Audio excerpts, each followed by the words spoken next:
Hello सबैजनामा good morning है।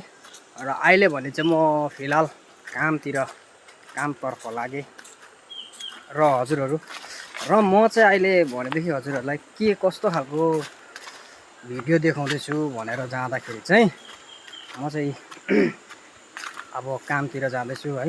अब काम पनि मेरो निकै टाढै छ तल रेसी खोला मङ्की लजमा है। र म हजुरहरूलाई चाहिँ कस्तो ठाउँ देखाउन जाँदैछु भनेदेखि चाहिँ अब यहाँ हेर्नु सक्नुहुनेछ हजुरहरू। र यो बाटो कस्तो छ र यहाँको सिचुएसन कस्तो छ है। यहाँ अब धेरै भिन्नै प्रकारको जीवजन्तु चराहरूको आवाज हजुरहरूलाई म सुनाउने छु है। र हजुरहरू भिडियोमा अन्त्यसम्म बस्नुहोस् होला।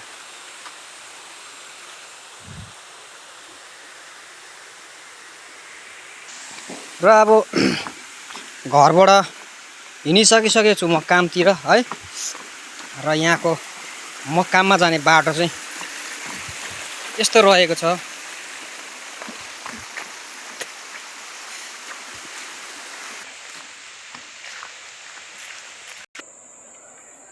र आज मलाई लाग्छ आजको दिन चाहिँ पानी पर्दैन जस्तो लाग्छ है। र यहाँ पारी देख्दै गरेको चाहिँ रिनोक बजार रहेको छ साथीभाइहरू। यो जुन चाहिँ बजार देख्दैछ यो बजारदेखिको तल सिधै मुनि चाहिँ मङ्की लज छ है। र म चाहिँ यहीँनिर काममा जाँदैछु र यहाँको बाटो चाहिँ एकदमै झोडिरहेको छ। अब भने चाहिँ म फिलहाल मेन बाटो पुग्दैछु है। र भिडियोलाई लास्टसम्म हेर्नुहोस् होला हजुरहरू है। र कहाँदेखि हेर्नु हुँदैछ कमेन्ट बक्समा भन्नुहोस् होला। र युट्युबबाट हेर्ने हुनुहुन्छ भने सब्सक्राइब गर्नु नबिर्सिनुहोस् होला है। र फेसबुकबाट हेर्नु हुँदैछ भने फलो गर्नुहोस् होला। र भिडियोलाई धेरै लाइक सेयर कमेन्ट गर्नुहोस् होला।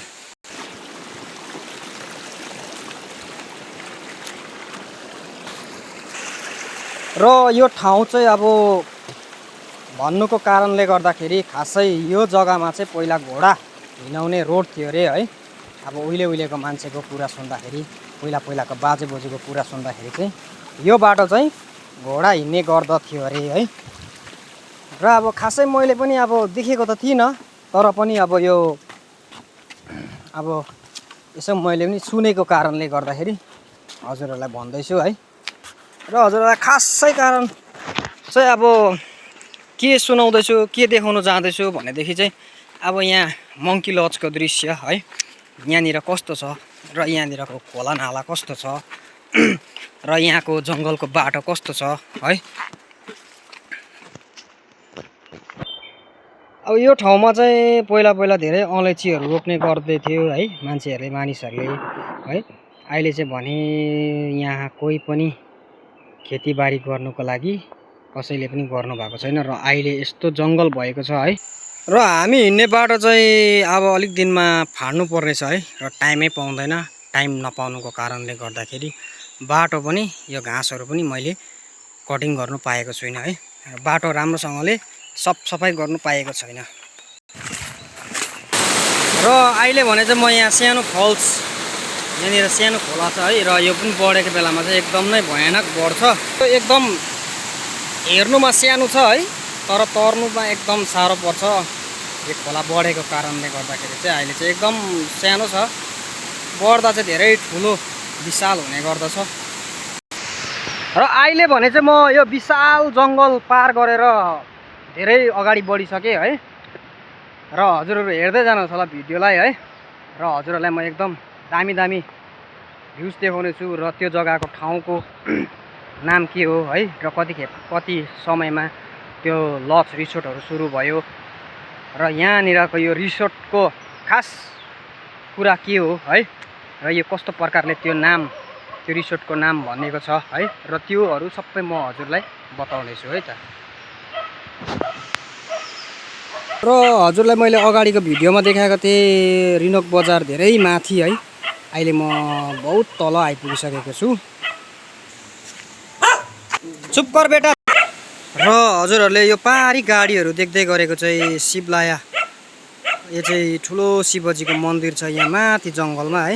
र यहाँबाट देखेको छैन र हजुरहरूलाई केही समय बादमा म यहाँ मन्दिर गएर यहाँको भ्लग बनाएर हजुरहरूलाई देखाउने छु। र ऊ तल देख्दै गरेको चाहिँ रेसी नदी हेर्नुहोस् होला है, अहिले अलिकति सानो छ र ठुलो हुँदा चाहिँ एकदम विशाल रूप धारण गर्नुहुन्छ उहाँले। र हेर्नु सक्नुहुनेछ हजुरहरू, म चाहिँ अहिले फिलहालमा रेसी खोला, वाह वाह वाह क्या दामी। र आजको दिन चाहिँ सोमबारको दिन रहेको छ है। र शिवजी भगवानलाई जल चढाउनको लागि केही मानिसहरू उहाँ जल लिनु आउनु भएको छ र हजुरहरू हेर्नु सक्नुहुनेछ। र सबैजनालाई ह्याप्पी सोमबार है त। श्रावण महिनामा एकदम नै धेरै धेरै शुभकामना छ हजुरहरूलाई।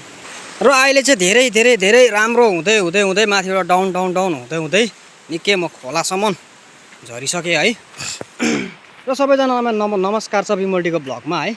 र हजुरहरूलाई के कस्तो लाग्छ भिडियोलाई लाइक सेयर कमेन्ट गर्नुहोस् होला।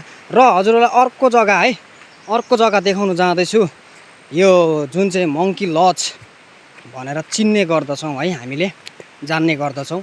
यो ठाउँको खास कुरा चाहिँ के हो भनेर हजुरहरूलाई म देखाउने छु है त।